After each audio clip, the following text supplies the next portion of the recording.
तो hello guys, आज की इस वीडियो में हम सोलो लेवलिंग सीजन 3 का एपिसोड 6 कवर करने वाले हैं। तो अगर आपने सीजन 3 का एपिसोड 1 से 5 अभी तक नहीं देखा है तो जाके पहले वो देख लो, मेरे चैनल के प्लेलिस्ट में मिल जाएगा या फिर वीडियो का लिंक आपको डिस्क्रिप्शन में भी मिल जाएगा। स्टार्ट करने से पहले आप लोग वीडियो को लाइक और सब्सक्राइब जरूर से कर लेना अगर आप चाहते हो कि इसी तरह से जल्दी जल्दी वीडियोस लाता रहूं। तो चलो फिर शुरू करते हैं बिना किसी देर के। सीजन 3 एपिसोड 6 शुरू होता है और हमें दिखता है कि फाइनली आर्किटेक्चर को मारने के बाद सभी लोग डंजन से बाहर आ रहे होते हैं। हमें पता चलता है कि इस रेड में 20 हंटर भी मारे गए थे और जो बच गए थे वो लोग काफी ज्यादा ही इंजर्ड हो गए थे। इवन जिन्हो का हाल भी काफी खराब होता है, वो अचानक से ही बात करते करते बेहोश हो जाता है। तो बाकी के लोग उसे संभालते हैं और हॉस्पिटल लेके जाते हैं। अब इधर हमें जापान का वो एस रिंग गेट दिखाया जाता है जहाँ यूरी ऑर्लो बैरियर बनाने की तैयारी कर रहा था। उसने ट्रक भर भर के लगभग 2 लाख टन मैजिक क्रिस्टल मंगवाया था और उनकी मदद से वो एक बहुत ही बड़ा बैरियर बनाता है जो कि उस डंजन के गेट को पूरी तरह से कवर कर लेता है। अब जैसे ही बैरियर कंप्लीट होता है उसे कुछ अजीब सा सेंस होता है। वो अपने मैनेजर से बोलता है, तुमने तो कहा था कि ये एरिया तुमने खाली करवा दिया है, बट लगता है ये पूरी तरह से खाली नहीं है। उसका मैनेजर बोलता है, नहीं ऐसा नहीं हो सकता, ये एरिया खाली ही है। और वैसे भी कौन इंसान इतना पागल होगा जो इस डंजन गेट के इतना करीब आएगा जहाँ किसी भी पल डंजन ब्रेक हो सकता है। तभी हमें उसका फेस दिखाया जाता है।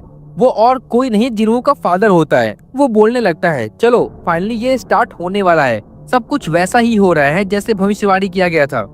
उसके बाद हमें उस टाउन की गलियों में आर्मी और बड़े बड़े टैंक्स दिखते हैं और टाउन के बाहर हमें एस रैंक हंटर भी दिखते हैं, शॉर्ट गिल्ड वाले, जो कि एज अ बैकअप वहाँ खड़े थे। अगर यूरी ऑर्लो फेल हो जाता है तो वो लोग जाके फाइट करेंगे। इधर यूरी ऑर्लो का कुछ और ही प्लान होता है। वो सोच रहा होता है कि अगर सब कुछ सही जाता है तो ये एस रैंक गेट वो अकेले ही क्लियर कर लेगा। फिर पूरे वर्ल्ड में उसका नाम होगा कि उसने एस रैंक गेट अकेले क्लियर कर दिया, तो उसे नेशनल लेवल हंटर का भी टाइटल मिल जाएगा। फिर वो एक दारू की बोतल निकाल के पी लेता है और अपने मैनेजर से पूछता है, कितने आदमी थे, मतलब टाउन के बाहर कितने एस रैंक हंटर है। मैनेजर बताता है 15 टोटल है, जिसमें यूरी बोलता है, ये तो काफी कम ऑडियंस है मेरे लिए। मतलब इस बंदे को अल्कोहल चढ़ गया था, इसीलिए कुछ भी बोले जा रहा था। तभी वो लोग देखते हैं कि गेट अब खुलने लगा था, मतलब डंजन ब्रेक का टाइम ऑलमोस्ट आ गया था। अंदर से किसी भी पल मॉन्स्टर आने वाले थे।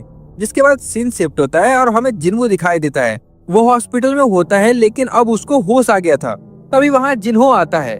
वो जिन्हो को होश में देख के शॉक हो जाता है और रोने लगता है और कहता है, तुम फाइनली उठ ही गए, हमें लगा था कि तुम मर गए, तुम पिछले 3 दिन से बेहोश थे। जिन्हो शॉक हो जाता है कि वो 3 दिन से बेहोश था, इससे पहले कभी उसके साथ ऐसा नहीं हुआ था। तभी जिन्हो को कुछ याद आता है। वो तुरंत जिन्हो से पूछता है, अगर मैं 3 दिन से बेहोश था तो जापान के उस एस रैंक डंजन का क्या हुआ। तो जिन्हो बोलता है, अच्छा वो रेड तो फेल हो गया। फिर हमें 3 दिन पहले का सीन दिखाया जाता है कि एक्चुअली में वहाँ क्या हुआ था। जैसे ही डंजन ब्रेक होता है अंदर से जाइंट मॉन्स्टर बाहर आने लगते हैं और ये देख करके वहाँ सबकी फट जाती है, क्योंकि जाइंट मॉन्स्टर काफी ज्यादा ही पावरफुल होते हैं। वो एक ए रैंक गेट के बॉस के बराबर स्ट्रॉन्ग होते हैं, मतलब आप एस रैंक हंटर जितना समझ सकते हो। और ये तो नॉर्मल मॉन्स्टर्स की बात हो रहा है, उनका जनरल और बॉस का तो अभी आना बाकी ही था। तभी उनमें से एक मॉन्स्टर आगे आके बैरियर पे अटैक करता है। यूरी उनको देख के हंसने लगता है और बोलता है, तुम्हें सच में लगता है कि तुम मेरे बैरियर को इतनी आसानी से तोड़ दोगे।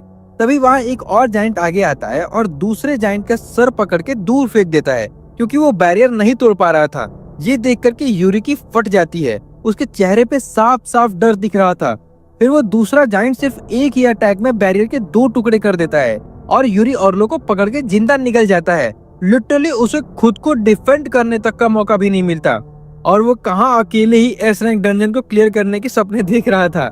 खैर, इसके बाद सीन शिफ्ट होता है और हमें जिन्हो के फादर दिखते हैं जो कि अपने ऑफिस में ही सो गए थे। अगर आपको याद नहीं हो तो बता दो कि जिन्हो की फादर को इटर्नल स्लीप वाली बीमारी हो गई थी, जो जिन्हो की माँ को भी थी। बट ये बीमारी सिर्फ अपने फर्स्ट स्टेज में ही है अभी, तो अपने ऑफिस में कभी भी काम के बीच में ही नींद आ जाती है। मतलब बीमारी धीरे धीरे बढ़ती जा रही थी। अब जैसे ही उनकी नींद खुलती है उनका मैनेजर आ जाता है और बताता है कि आप इस बार 23 घंटे 36 मिनट तक सोए थे, आपको हॉस्पिटल में होना चाहिए। फिर वो एक रिपोर्ट लेकर के आता है और बोलता है, ये रिपोर्ट एक इटर्नल स्लीप से उठने वाली फर्स्ट पेशेंट का है और वो और कोई नहीं हंटर जिन्हो की माँ है।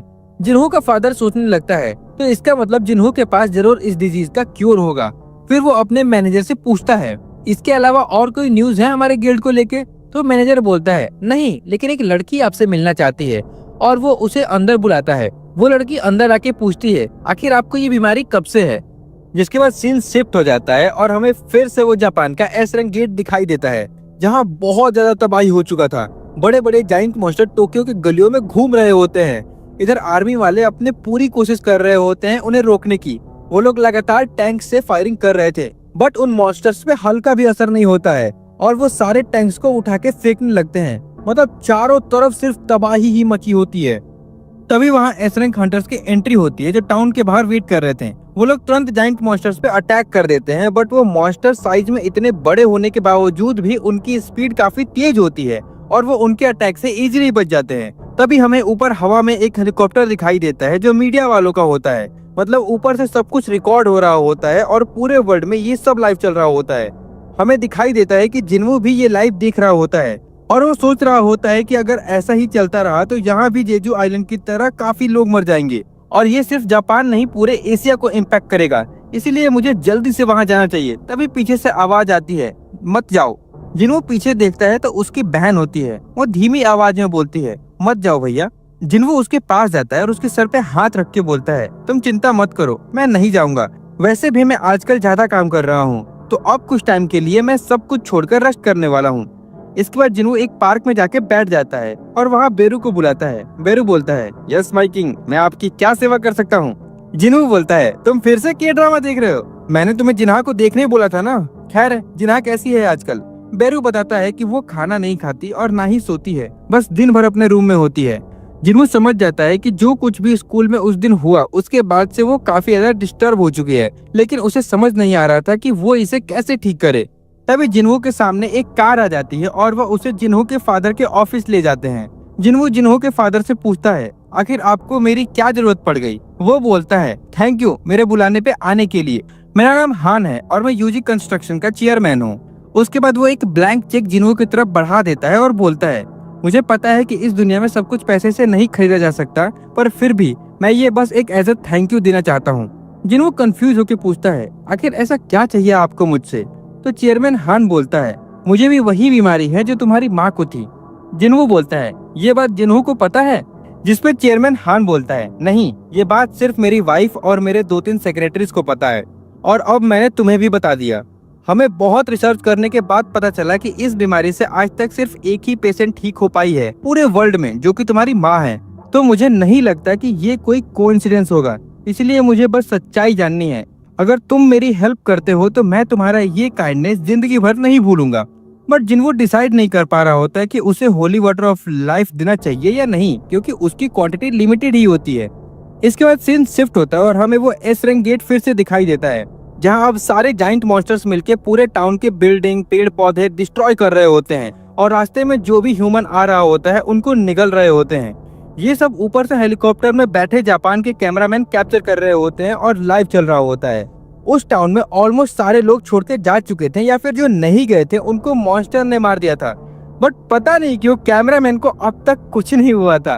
खैर, वो आप ही बताओ कमेंट में। तभी उनकी नजर डंजन के गेट पे जाती है, जहाँ एक सबसे बड़ा वाला जाइंट मॉन्स्टर अब तक वहाँ बैठा होता है, जैसे वो गेट के अंदर किसी को गार्ड कर रहा हो। उसको छोड़ के जितने भी जाइंट मॉन्स्टर गेट से निकले थे सब पूरे जापान में फैल गए थे। ये डंजन ब्रेक हुए 3 दिन हो चुके थे और अब तक सिर्फ उन्होंने 2 ही जाइंट मॉन्स्टर्स को मार पाया था। तो अगर उनको जल्दी नहीं रोका गया तो पूरे जापान का नामो निशान वर्ल्ड मैप से मिटने वाला था। इधर हमें जिन्वो और जिन्हो दिखाई देते हैं। जिन्हो बताता है कि वो अब जापान जाने का डिसाइड कर रहा है। ये सुनकर जिन्हो शॉक हो जाता है और बोलता है, तुम पागल हो क्या? तुमने न्यूज नहीं देखा? वहाँ का हाल जेजू आइलैंड से भी ज्यादा बुरा हो चुका है। आज तक कभी किसी ने इतने बड़े बड़े जाइंट मॉन्स्टर नहीं देखे। जिन्हो सोचता है, तो इस बार जिन्हो जो मेरे पे हमेशा ट्रस्ट करते आया है उसको भी मुझ पे ट्रस्ट नहीं है। मतलब बात सच में कुछ ज्यादा ही सीरियस है। फिर जिन्हो से बोलता है, हाँ मैं समझ सकता हूँ, लेकिन जरा सोचो, अगर हम सक्सेसफुल हुए तो हमारे गिल्ड का नाम पूरे वर्ल्ड में फैल जाएगा। जिस पे जिन्हो बोलता है, अगर ऐसी बात है तो ठीक है, लेकिन इस बार मैं भी तुम्हारे साथ चलूंगा। जिन्हो बोलता है, अभी तो तुम बोल रहे थे कि डेंजरस है मत जाओ, और अब तुम्हें भी जाना है, ऐसा क्यों? तो जिन्हो रोने लगता है और बोलता है, क्योंकि मैं भी आजिन गिल्ड का मेंबर हूँ और तुम मुझे एक भी बड़े रेड में नहीं लेके जाते हो, जिसकी वजह से मीडिया में मेरा मजाक बन जाता है। तुम्हें पता भी है लोग मेरे बारे में क्या क्या कहते हैं। मैं आजिन गिल्ड का वाइस गिल्ड मास्टर हूँ, लेकिन कोई मुझे ढंग से जानता तक नहीं। जिसपे जिन्हों बोलता है, अच्छा अच्छा रोना बंद करो, तुम भी चल लेना, लेकिन मैं पहले बता दूं कि ये रेड काफी ज्यादा डेंजरस होने वाली है। जिसपे जिन्हों बोलता है, मैं अपने बड़े भाई पे ट्रस्ट करता हूँ, मुझे पता है कि तुम मुझे कुछ भी नहीं होने दोगे। ये सुनकर जिन्हों भी मुस्कुराने लगता है और फिर बोलता है, मैं मजाक कर रहा था, भला मैं ऐसी सिचुएशन में जापान क्यों जाऊंगा। और इतना बोल के वो अपने घर चला जाता है। घर पे उसकी माँ डिनर बनाई होती है उसके लिए, वो भी डिनर एंजॉय करने लगता है। बट वहाँ पे जिन्हा नहीं होती है, तो जिन्हों अपने माँ से पूछता है कि जिन्हा ने खाना खाया क्या। उसकी माँ बोलती है, नहीं, उसने बोला उसे भूख नहीं है। ये सुनकर जिन्हों को अपनी बहन की फिर से चिंता होने लगती है। तभी जिन्हों को चेयरमैन हान की बात याद आ जाती है। हमें दिखाई देता है कि जिन्हों ने उनको साफ मना कर दिया था और उनका चेक भी वापस कर दिया था। जिसपे चेयरमैन हान भी पूछते हैं, तुम्हारी माँ कैसे ठीक हुई। जिसपे जिन्हों बोलता है, पूरे वर्ल्ड में बहुत सारे लोगों को ये बीमारी है, अगर मुझे पता होता तो मैं ये इन्फॉर्मेशन शेयर करके बहुत सारे पैसे कमा सकता था। और उनको मना करके चला जाता है वहाँ से। लेकिन उसको रिग्रेट भी हो रहा था अपने डिसीजन पे, क्योंकि वो आखिर जिन्हों के फादर थे। जिन्हों को पता चलता तो पता नहीं कैसा रिएक्ट करता। लेकिन जिन्हों सोचता है, मैं उनको नहीं जानता हूँ और ना ही वो कैसे इंसान है उसका मुझे आइडिया है। ऊपर से ये होली वाटर ऑफ लाइफ बहुत लिमिटेड है, तो सबको नहीं दिए फिर सकता हूँ। फिर जिन्हों डिसाइड करता है कि वो जापान जाएगा फाइनली, क्योंकि उसे अब और भी स्ट्रॉन्ग बनना था और वो घर बैठे बैठे तो नहीं हो सकता था। तो वो अपनी माँ को बोलता है कि मैं जा रहा हूँ। जिसपे उसकी माँ बोलती है, तुम बिल्कुल अपने बाप पर गए हो, तुम्हारे फादर भी इसी तरह खाने को बीच में छोड़कर चले जाते थे काम आने पर। फिर जिन्हों जिन्हा के पास भी जाता है और उसे बताता है कि वो जापान जाने वाला है और जिन्हा को थैंक यू भी बोलता है कि तुमने आज तक कभी मुझे रेड पर जाने से नहीं रोका और हमेशा मुझ पे ट्रस्ट किया, जिसके लिए थैंक यू। बट मैं चाहता हूँ कि तुम इस बार भी मुझ पे ट्रस्ट करो। ये सब सुन के जिन्हा रोने लगती है और बोलती है, इसका मतलब तुम जाने वाले हो, पर तुमने तो कहा था कि तुम नहीं जाओगे। जिन्हों बोलता है, हाँ, लेकिन तुम चिंता मत करो, मैं जल्द ही वापस आ जाऊंगा और मैं दूर रहकर भी तुम्हें प्रोटेक्ट करूंगा। जिसके बाद वो अपने कुछ एंड सोल्जर को वहाँ छोड़ करके चला जाता है। फिर हमें एयरपोर्ट पे जिन्बू और जिन्हों दिखाई देते हैं। उसके पीछे काफी सारे मीडिया वाले भी होते हैं। फिर वो लोग साथ में जापान के लिए निकल जाते हैं। इधर हमें जापान की आर्मी दिखाई जाती है जो टाउन को खाली करवा रही थी। मतलब सारे मॉन्स्टर धीरे धीरे करके जापान के अलग अलग सिटी में फैलते जा रहे थे और उस एरिया के आसपास जो लोग भी अब तक खाली नहीं कर पाए उनकी हेल्प आर्मी वाले कर रहे होते हैं। आर्मी वाले अभी तक खाली करवा ही रहे होते हैं कि वहाँ 2 और जाइंट मॉन्स्टर आ जाते हैं। उनके आसपास कोई हंटर भी नहीं होता हेल्प करने के लिए, तो वो लोग खुद से ही गोले चलाने लगते हैं। बट उन जाइंट मॉन्स्टर्स को टैंक से कुछ नहीं होता, तो कुछ गोलियों से क्या ही होगा। उन मॉन्स्टर्स को फिर गुस्सा आ जाता है और वो लोग सिविलियंस पे अटैक करने वाले होते हैं, तो आर्मी वाले उनको घेर करके खड़े हो जाते हैं। तभी वहाँ जिन्हों के सैडो सोल्जर जिमा की एंट्री होती है, जिसे जिन्हों ने कुछ टाइम पहले ही अपनी आर्मी में ऐड किया था। जिमा अपने सिर्फ एक ही अटैक से जाइंट मॉन्स्टर का काम तमाम कर देता है। ये देखकर वहाँ जापान की आर्मी भी शॉक हो जाती है, क्योंकि उन लोगों ने जिन्हों के सैडो सोल्जर को कभी देखा नहीं था। वो लोग उसको भी मॉन्स्टर ही समझ रहे होते हैं। तभी वहाँ जिन्हों और जिन्हों आ जाते हैं और जिन्हों दूसरे जाइंट मॉन्स्टर को बीच से काट देता है और जिन्हों सिविलियंस को प्रोटेक्ट कर रहा होता है। जिन्हों के जापान जाने की खबर पूरे वर्ल्ड में फैल जाती है, क्योंकि सब लोग लाइव देख रहे होते हैं। तो हमें यूएसए के कुछ हंटर दिखते हैं जो आपस में बात कर रहे होते हैं जिन्हों को लेके कि वो अपने आप को कुछ ज्यादा ही पावरफुल समझता है। 2-4 एंट्स क्या मार दिए, खुद को नेशनल लेवल हंटर समझने लगा। वो एंट्स और इस जाइंट्स के बीच में आसमान जमीन का फर्क है, वो इजिली मारा जाएगा इस बार। हमने उसके जैसे बहुत सारे हंटर देखे हैं जो खुद को 30 मार्का समझते हैं और लास्ट में अपनी जान गंवा देते हैं। वो लोग बेट वगैरह करना स्टार्ट कर देते हैं कि जिन्हों कितना दिन सरवाइव करेगा। कुछ लोग बोलते हैं 1 दिन के अंदर मर जाएगा, कुछ लोग बोलते हैं 2 दिन के अंदर मर जाएगा, तो कुछ लोग बोलते हैं 1 घंटे भी नहीं टिकेगा। उसके मरने पर अपना घर, गाड़ी, बंगला वगैरह बेट करना स्टार्ट कर देते हैं। तभी हमें वहाँ एक और हंटर दिखाई देता है। वो और कोई नहीं, पूरे वर्ल्ड का सबसे स्ट्रॉन्गेस्ट हंटर थॉमस एंड्रे होता है, जो कि इस वक्त जिन्हों से भी ज्यादा स्ट्रॉन्ग है। वो भी बेट लगाने के लिए तैयार हो जाता है और बोलता है, मैं इस स्कैवेंजर गिल्ड की पूरी बिल्डिंग का बेट लगाता हूँ कि वो सरवाइव कर जाएगा। मतलब ये उसके मरने पे नहीं, सरवाइव करने पे बेट लगाता है, जो सुन के सब लोग काफी शॉक हो जाते हैं। जिसके बाद थॉमस बोलता है, एनीवेज, तुम लोगों को हमारे देश में जो एस रैंक गेट खुला है उस पे ध्यान देना चाहिए, कल उसका भी डंजन ब्रेक होने वाला है। उसके बाद मैं भी देखता हूँ कि तुम लोगों में से कितने हंटर सरवाइव करते हैं। मतलब जो हंटर कुछ देर पहले तक मस्ती मजाक कर रहे होते हैं, उनका 2 सेकंड में ही मूड बिगाड़ देता है थॉमस एंड्रे।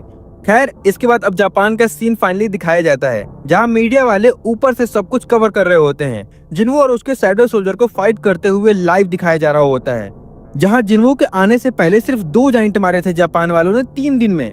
वहाँ जिन्हों के आने के बाद ही एक के बाद एक जायंट्स को उसके समन से इजिली मार रहे होते हैं। तभी हमें वहाँ गली में एक छोटी बच्ची दिखती है जो कि जायंट से भाग रही होती है रोते हुए। जायंट्स उसको पकड़ने ही वाले होते हैं, तभी गेस करो कौन आता है, और आते ही उस जायंट का पहले तो हाथ काट देता है और फिर उस बच्ची को गोद में उठा करके बचा लेता है। वो और कोई नहीं अपना इग्रिस होता है। जिसके बाद वहाँ आयरन भी आ जाता है और वो अपने कुल्हाड़ी से उस जायंट के सर पे बजा देता है, मतलब काम तमाम कर देता है उसका। और हमेशा की तरह उसको मारने के बाद उसके ऊपर चढ़ के चिल्लाने लगता है और आसपास की बिल्डिंग तोड़ फोड़ करने लगता है। उसको देख करके इग्रिस भी लाइक ये मेरे साथ नहीं है। इधर जिन्हों को बोलता है कि जल्दी से ये एरिया इवैक्यूएट करवाओ, अब सीरियस होने का टाइम आ गया है। और अराइज बोलता है और अपना कार्यक्रम शुरू कर देता है बिना किसी देरी के। जिसके बाद हमें दिखता है जापान के हंटर एसोसिएशन के ऑफिस में एक के बाद एक न्यूज आने लगती है कि ये सिटी रिकवर हो गई, वो सिटी रिकवर हो गई। मतलब कुछ ही टाइम हुआ था और जिन्हों ऑलमोस्ट जापान के 5 से 6 सिटीज रिकवर कर चुका होता है। ये सब देख करके जापान के चेयरमैन मात्सुमोटो भी शॉक हो जाते हैं। आखिर ये कैसे पॉसिबल है? हम लोग 3 दिन में सिर्फ 2 ही जायंट मॉन्स्टर मार पाए और एक के बाद एक सिटी लूज करते जा रहे थे, बट जिन्होंने कुछ ही घंटों में इतने सारे जायंट मॉन्स्टर मार दिए और इतने सारे सिटीज को रिकवर भी कर दिया। फिर हमें ये सब स्टार्ट होने से पहले का सीन दिखाया जाता है जब जिन्हों जापान के एयरपोर्ट पे लैंड किया था। तो वहाँ मात्सुमोटो गया था उसको पिक करने और इन्फॉर्मेशन देने, क्योंकि उन लोगों के पास टाइम नहीं था मीटिंग वगैरह के लिए। तो एयरपोर्ट पे ही सारी इन्फॉर्मेशन जिन्हों को दे दी गई थी। वो लोग जिन्हों को सिर्फ एक सिटी प्रोटेक्ट करने के लिए बोल रहे थे, जिसको अभी सबसे ज्यादा जरूरत थी, क्योंकि मात्सुमोटो को जिन्हों पे विश्वास नहीं था कुछ खास। उसे लग रहा था कि ये अकेला क्या ही कर लेगा, इसीलिए वो चाहता था कि जिन्हों एक सिटी में जाके जायंट्स को बिजी रखे, तब तक वो लोग दूसरे कंट्री से नेगोशिएट करके नेशनल लेवल हंटर को हायर कर लें। लेकिन जिन्हों मना कर देता है कि वो सिर्फ एक सिटी में नहीं जाएगा। उसका प्लान था अपने शैडो सोल्जर को सारी सिटीज में डिवाइड करके एक साथ सब कुछ सेव करने का। ये सुनकर के सब लोग शॉक हो जाते हैं। मात्सुमोटो को उस टाइम तो कुछ समझ नहीं आता, बट अब उसे समझ आ रहा था कि जिन्हों क्या चाहता था। वो सारे जायंट्स और उसके बॉस को अकेले मारने आया था। अब इधर हमें जिन्हों दिखाई देता है जो कि सारे जायंट मॉन्स्टर जो मर गए थे उनके शैडो को एक्सट्रैक्ट कर लेता है। अब तक उसके पास 6 जायंट शैडो सोल्जर हो गए थे, लेकिन वो उन सब का नाम देने में कंफ्यूज हो रहा था। तो वो डिसाइड करता है कि उनका नाम सिर्फ नंबर रखने का, जैसे नंबर 1, 2, 3, 4, 5 और 6। तभी उधर से बेरू एक और जायंट मॉन्स्टर की बॉडी लेके आता है। तो जिन्हों बोलता है इसका नाम नंबर 7 रहेगा। मतलब जिन्हों के पास इतने ज्यादा शैडो सोल्जर हो गए थे कि उसके पास नाम कम पड़ने लगे थे, तो उसने नंबर रखना स्टार्ट कर दिया था। वैसे ये सारे जायंट्स को जिन्हों ने ही डिफीट किया था अब तक, और उसके बाकी के शैडो सोल्जर पूरे जापान के अलग अलग सिटीज में फैल चुके थे। सारे एस रैंक हंटर जो जायंट के पीछे थे उनकी हेल्प करने गए थे। वैसे हेल्प बोलना भी गलत होगा, क्योंकि उन लोगों से एक भी जायंट मॉन्स्टर मारा नहीं जा रहा था। जिन्हों के शैडो सोल्जर जैसे ही वहाँ पहुंचे, एक के बाद एक जायंट मॉन्स्टर मरते गए और सिटी सिक्योर होती गई। हालांकि जिन्हों के शैडो सोल्जर के पास एक बड़ा एडवांटेज भी था कि वो मर नहीं सकते थे, मतलब वो लोग अनलिमिटेड बार रीजनरेट हो सकते थे। आपको पता ही है कि ब्लैक हार्ट मिलने के बाद जिन्हों का माना 1 लाख से ऊपर चला गया था। तो जिन्हों जितनी बार चाहे उनको रीजनरेट कर सकता था और फिर भी उसका माना खत्म नहीं होता था। इसीलिए वो लोग इतनी इजीली हर सिटी को क्लियर करते जा रहे थे। हमें दिखता है कि जापान में ऑलमोस्ट सभी सिटीज इवैक्यूएट हो चुकी थी और वहाँ कोई लोग नहीं थे। तो जो छोटे मोटे न्यू डंजन गेट्स खुल रहे थे उनका किसी को पता भी नहीं चल रहा था, जिसकी वजह से काफी सारी सिटीज में डंजन ब्रेक होने लगते हैं और मॉन्स्टर आने लगते हैं। ये मॉन्स्टर भले ही लो लेवल के होते हैं, लेकिन फिर भी वो लोगों के लिए मुश्किलें खड़ी कर रहे थे, क्योंकि सारे हंटर्स तो जायंट से फाइट करने में बिजी थे। इन छोटे मॉन्स्टर पे किसी का ध्यान ही नहीं था। मतलब एक तरह से जापान पूरी तरह से तबाह हो चुका था। लेकिन जिन्हों के शैडो सोल्जर के आने के बाद एक के बाद एक मॉन्स्टर मरने लगे और सिटीज वापस से रिकवर होने लगी। अब हमें दिखता है कि डंजन ब्रेक को 7 दिन हो चुके थे। जिन्हों फाइनली टोक्यो पहुंच जाते हैं, जहां से सब शुरू हुआ था। वहां हानेकावा भी होती है, वही गोटो रियोजी की मैनेजर। वो बताती है कि अभी यहाँ कोई हंटर नहीं है हमारे सिवा। यहीं से सारे जायंट्स पूरे जापान में फैल गए थे, तो हमें सभी हंटर्स को अलग अलग भेजना पड़ा। हमारे पास टोटल 15 हंटर थे ये सब स्टार्ट होने से पहले, जिसमें से 6 जापान के थे और 9 बाकी कंट्री से हायर किए गए थे, जिसमें से यूरी ऑर्लो के साथ 3 और एस रैंक हंटर मर चुके हैं। और ए रैंक या उससे नीचे के कितने हंटर्स मर गए उसका तो हमने काउंट करना भी छोड़ दिया। मतलब काफी भारी कैजुअलिटीज हुई थी। फिर वो जिन्हों को थैंक यू बोलती है कि उसके आने के बाद सिचुएशन अब कंट्रोल में आ गई है और पहले से बेटर हो चुकी है। अब ऑलमोस्ट सारे जायंट्स मर चुके हैं। तो जिन्हों बोलता है इसका मतलब अब सिर्फ वो बचा है जो गेट को गार्ड कर रहा है। जिन्हों को इस सिटीज का नजारा देख के डीमन कैसल का याद आ जाता है। वहाँ भी कुछ ऐसा ही डिस्ट्रक्शन उसने देखा था। जिन्हो सोचता है शायद सिस्टम ने पहले ही मुझे हिंट दे दिया था। खैर अब तो सिस्टम ही मर चुका है तो शायद ये सब मिस्ट्री ही रह जाएगी। उसके बाद जिन्हो हानेकावा से बोलता है तो चलो फिर इसे खत्म किया जाए। फाइनली सब लोग आ ही गए। हानेकावा कंफ्यूज होकर के बोलती है क्या मतलब, अभी तो यहाँ एक भी हंटर नहीं आया है, क्या तुम अकेले जाने वाले हो? जिन्हो बोलता है नहीं, सभी लोग आ गए हैं, ठीक से देखो। जिसके बाद हमें जिन्हो की पूरी शैडो आर्मी दिखाई देती है। जिन्हो ने जिन्हें अलग अलग सिटीज में भेजा था वो सब अपने अपने मिशन कंप्लीट करके वापस आ चुके थे। मतलब लिटरली उसकी पूरी शैडो आर्मी वहाँ आ जाती है। टस्क, आयरन, टैंक, इग्रिस, बेरू और जितने भी जायंट मॉन्स्टर जो जिन्हो ने मारा था वो भी अब उसकी शैडो आर्मी का पार्ट बन चुके थे। जिन्हो उन सबको शाबाशी देता है, तुमने काफी अच्छा काम किया, और जिन्हो को बोलता है तुम दूरी बना के रखना। फिर जिन्हो अपने शैडो आर्मी को एक लाइन में खड़ा करता है और हाथ ऊपर करके जोर से चिल्लाता है माय सोल्जर्स अटैक। भाई लिटरली यहाँ पे तो गूज बम्स आ जाता है, जैसे कैप्टन अमेरिका ने बोला था एवेंजर्स असेंबल। बिल्कुल वैसे ही फील आ रहा था इस सीन में। खैर इसी के साथ ये एपिसोड यहीं पे खत्म हो जाता है। ये वीडियो ऑलरेडी काफी लंबी हो चुकी है और अभी भी इसमें फाइट्स बाकी है, तो एक ही वीडियो में कवर नहीं हो पाएगा, इसलिए नेक्स्ट वीडियो में पूरा फाइट खत्म कर दूंगा, डोंट वरी। अगर आपको नेक्स्ट पार्ट जल्दी से चाहिए तो इस वीडियो पे 2K लाइक और 200 कमेंट कर दो जल्दी से। वैसे जब से सोलो लेवलिंग सीजन 2 खत्म हुआ है व्यूज धीरे धीरे कम आ रहे हैं, फिर भी मैं आपके लिए नए नए एपिसोड ला रहा हूँ। तो आप लोग कम से कम वीडियो पे ज्यादा से ज्यादा लाइक और कमेंट करोगे तभी वीडियो को रीच मिलेगी और फिर से ज्यादा व्यूज आएंगे। तो ये सब आपके हाथों में है, मैं तो अपना काम कर रहा हूँ, इसीलिए आप लोग कम से कम इतना तो कर ही सकते हो ना। अब चलते हैं आज के सवाल की तरफ। जो सबसे पहले सही जवाब देगा उसको कमेंट पिन कर दूंगा और नेक्स्ट वीडियो में शाउट आउट भी मिलेगा, लेकिन शाउट आउट सिर्फ उसी को मिलेगा जो चैनल को सब्सक्राइब किया होगा। तो अगर अभी तक सब्सक्राइब नहीं किया तो अभी कर लो। लेकिन उससे पहले पिछले वीडियो में जो क्वेश्चन पूछा था उसका सही जवाब हंटर गिल्ड था और सबसे पहले सही जवाब अर्नव भाई ने दिया था। तो big shout out to you bro. आप लोग बस इसी तरह से सपोर्ट करते रहो। और अब चलते हैं आज के सवाल की तरफ। इस हंटर का नाम क्या है जिसका हमने इस वीडियो में भी जिक्र किया था? जो आप कमेंट में लिख दो। चलो फिर आज के लिए इतना ही। अगर आपको वीडियो अच्छी लगी हो तो लाइक कर दो, ऐसे ही कंटेंट के लिए सब्सक्राइब भी कर लो और कमेंट में जरूर बताना कि आप लोगों को एक्सप्लेनेशन कैसी लगी और किस एनिमे का एक्सप्लेनेशन चाहिए आपको। मैं हर एक कमेंट पढ़ता हूँ और हो सके तो शेयर भी कर दो। तब तक के लिए मिलता हूँ आपसे नेक्स्ट वीडियो में। बाय।